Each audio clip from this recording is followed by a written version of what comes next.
4 days on, General Santos City residents continue to recover from the devastation of the magnitude 7.8 earthquake on June 8. For updates, we go to mobile journalist Daniel Dayaw. Daniel, go ahead. Yes, Diego. Alam mo, nandito tayo ngayon pa rin sa General Santos City matapos nga ang 4 na araw or matapos ang araw na yumanig ang 7.8 magnitude na lindol dito. So kung kanina makikita mo sa akin likuran na wala na masyadong tao dito pero may mga tao doon sa Oval Plaza kung saan may matinong signal at may namamahagi ng family food pack. So bukod doon, Diego, kaninang umaga ay pumunta tayo sa evacuation center nila at pumunta rin tayo sa kanilang ospital. So doon kasi sa ospital nila sa Soc-Sargent County Hospital, nakita natin na yung mga iba nating kapatid ay nasa labas. So meron silang total ng 109 patients pero 25 lang yung nasa loob. So syempre tinanong natin sila kung bakit nga ba ganito ang nagiging sistema, pero ang sabi kasi nila may mga trauma pa rin talaga sila sa pagyanig ng lupa dahil sunod-sunod pa nga rin ang aftershock dito. Pero ayun nga, Diego, dyan sa ospital na yan, isang hamon pa rin yung tubig kasi nag-resume ang kanilang operation or yung operation nga sa when it comes to operation ng iba't ibang parte ng katawan, pero yun nga kailangan nila ng tubig at dun sila na short. And aside from that, isa daw problem doon is nasira nga yung mga pipes ng hospital. Although may mga donations naman dito, pero still nagkakaroon pa rin ng shortage. And apart from that, pumunta nga tayo sa Barangay Lagaw Carcon Evacuation Center kung saan na merong 120 individuals at 84 families. So kung ikukumpara ko to sa napuntahan ko sa Barangay Buayan na yung mga tao ay nagpababalik-balik sa kanilang evacuation center at bahay, yung mga tao dito, Diego, hindi sila bumabalik ng bahay nila dahil totally devastated. So kanina may mga nakausap tayo na umiiyak dahil ang sabi nila sa akin ay talagang mahirap magsimula at masakit makita or maalala nga yung nangyari. Pero so far, Diego, nilinaw naman ng Jensen CDRRMO na yung mga ayuda patuloy. Pero ayun nga, may mga nabisita tayo na barangay or street, Acacia Street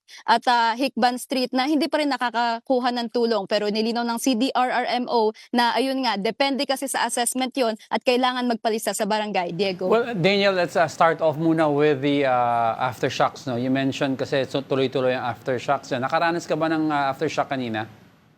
Yes, Diego, kanina lang nung nandito ako sa Jensen CDRRMO, nakaupo ako. So akala ko may tumulak sa akin and then na-realize ko na it's an aftershock nung naglabasan yung mga tao sa aking paligid, lalo na yung mga BFP. Kasi it's still ongoing here. So kahapon, kagabi, wala pa masyadong aftershock na naramdaman. Pero ayun nga, hindi naman kasi mapepredicto. So anytime, kailangan na maging alert yung mga tao dito, Diego. Okay, nabanggit mo, Daniel, about yung mga evacuees, karamihan sa kanila permanently nasiraan na ng bahay, no? Ano ang plano sa kanila when everything is all said and done in terms of will they be relocated? Bibigyan ba sila ng bagong bahay, temporary shelter?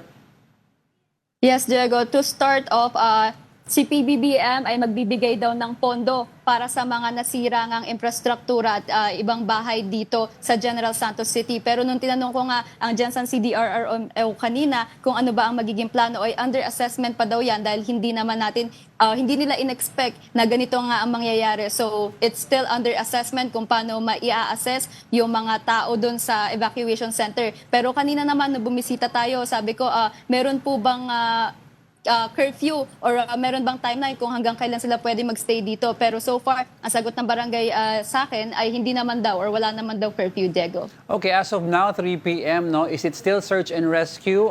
Kailan nila i-call na gawin search and retrieval na lang?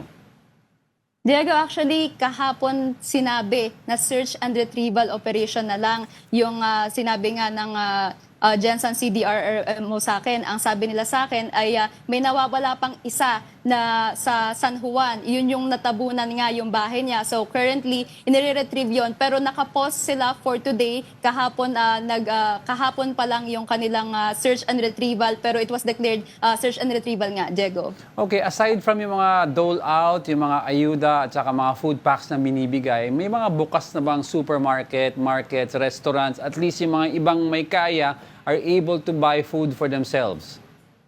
Yes, Diego, sa pag-iikot-ikot natin dito, may mga ilan na tayong nakita na gasoline stations and public markets and isang supermarket ako nakita. Pero so far, almost lahat ng establishment here or business sector nakasara pa rin dahil nga dala yan ng manipis na supply ng kuryente. And of course, Daniel, at some point, no, kailangan little by little mag-back to normal ang city, no? So, kailan i-call ng local government na pwedeng bumalik to work? When will they start checking structural integrity ng mga buildings? Alam mo, Diego, after or right after nung earthquake ay nagkaroon na sila ng inspection. So meron silang tinatag or office of the building official na nakausap ko. Meron silang mga tinatag na buildings. For example, red, ito yung mga off-limits or hindi na talaga magagamit na building dahil pwedeng mag-collapse. Meron silang current count as of June 10 na 15 establishments. And then for yellow, ito yung mga need pang i-assess and balikan. So kailangan daw doon ng structural engineer. So may count yun ng 11 establishment. And for green, nakakita naman tayo, marami-rami na rin naman yung nag-open na ibang fast food chain, ibang public market. And meron tayong count as of now, as of June 10, ng 34, Diego. All right, thank you for that update. Keep safe, mobile journalist Daniel Dayao.